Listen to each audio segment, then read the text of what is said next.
JCB 3DX rear axial remove பண்ண போகிறோம். கவனிங்க, 2 டயரையும் ஃபஸ்ட்டு கழட்டியாச்சு. கழட்டிட்டு இது ரியர் ஆக்சில் இறக்குறோம். இப்போ அப்படியே வண்டி அந்தாண்ட மூவ் பண்ண போகிறோம். நம்ம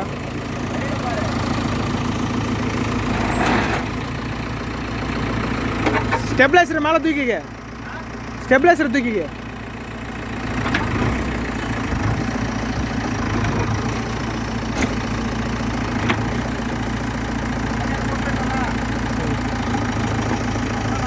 போடணும்.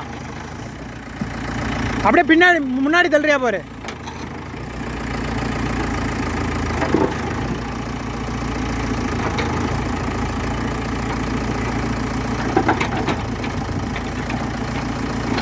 இப்படி தான் ரியர் ஆக்சிலை ரிமூவ் பண்ணோம்.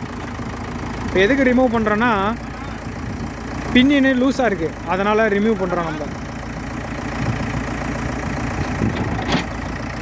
பாருங்க, இது ஹப்பு. இது பேர் பிளானட்ரி கீருன்னு சொல்லுவாங்க.